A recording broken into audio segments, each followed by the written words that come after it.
नमस्कार। मैं डॉक्टर लक्ष्मी गुप्ता, राजकीय कन्या महाविद्यालय धौलपुर। आज हम बात करेंगे द्वंद्वात्मक भौतिकवाद का सिद्धांत कार्ल मार्क्स। इससे पहले हमने चर्चा की थी कार्ल मार्क्स का जीवन परिचय और उनकी प्रमुख कृतियाँ। आज हम सिलेबस के अकॉर्डिंग दो सिद्धांत हैं आपके सिलेबस में, द्वंद्वात्मक भौतिकवाद और वर्ग संघर्ष।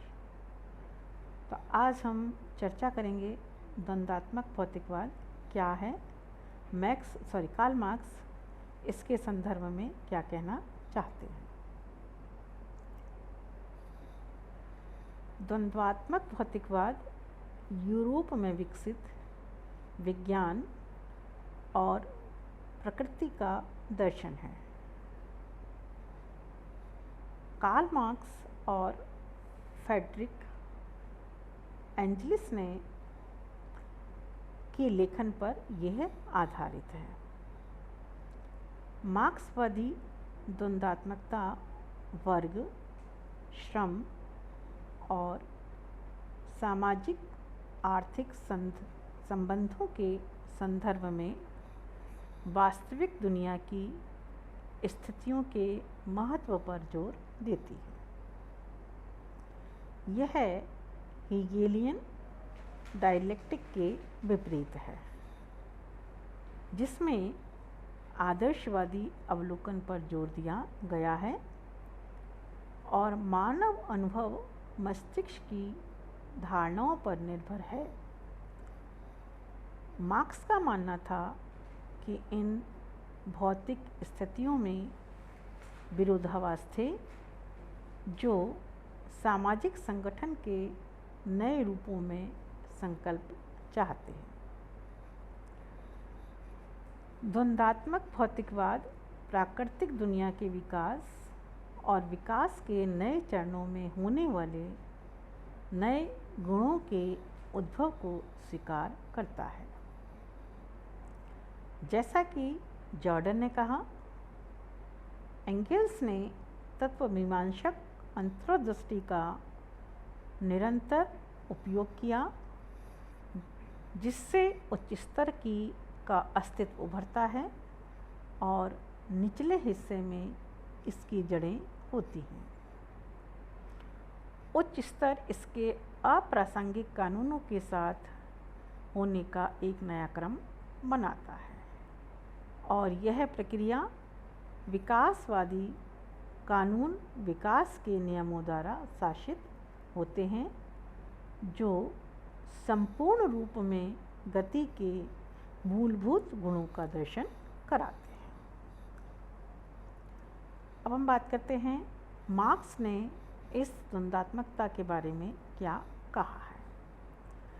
द्वंद्वात्मक भौतिकवाद की अवधारणा मार्क्स की कृति दास कैपिटल में देखने को मिलती है।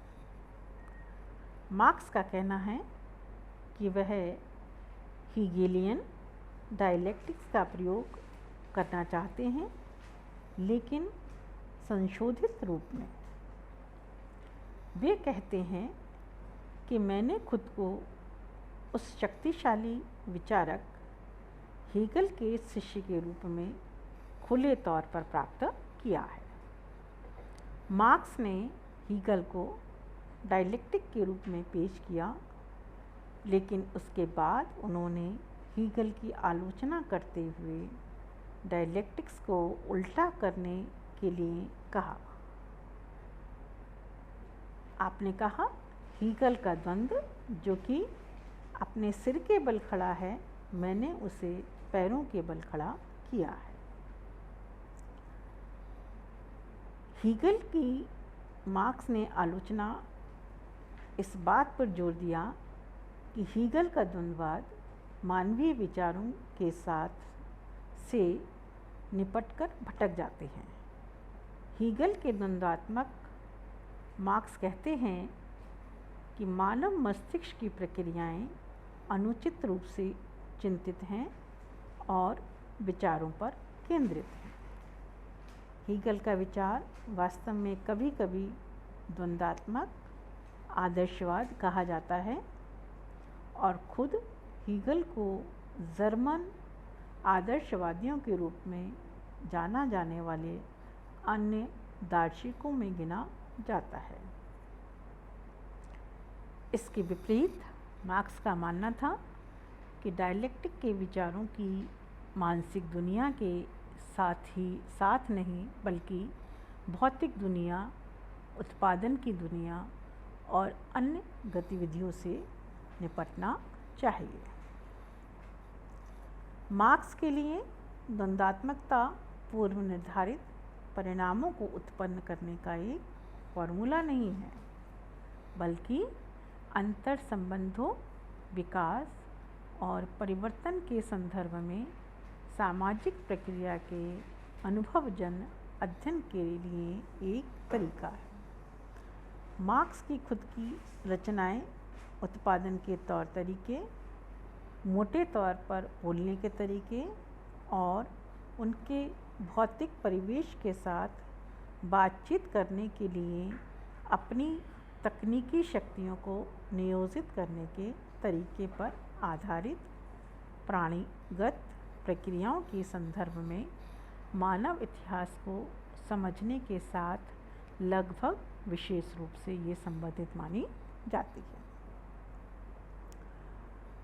इसे ऐतिहासिक भौतिकवाद कहा जाएगा।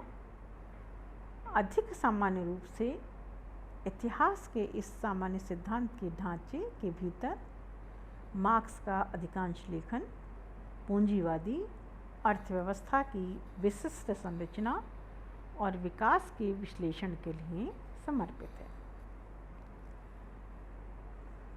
अपने हिस्से के लिए एंजल्स सामान्य रूप से प्राकृतिक दुनिया के लिए एक द्वंद्वात्मक दृष्टिकोण लागू करते हैं और यह तर्क देते हुए कि समकालीन विज्ञान परस्पर प्रक्रियाओं, विकास और परिवर्तन के संदर्भ में प्राकृतिक प्रक्रियाओं को देखने की आवश्यकता को तेजी से पहचाना जा रहा है। कुछ विद्वानों ने संदेह किया कि एंगल्स की प्रकृति की बोली सामाजिक प्रक्रियाओं के लिए मार्क्स के दृष्टिकोण का एक वैध विस्तार है। अन्य विद्वानों ने यह तर्क दिया कि मार्क्स की इस आग्रह के बावजूद कि मनुष्य एक विकासशील प्राणी है, प्रकृति की बाकी लोगों के साथ आपसी संबंध हैं।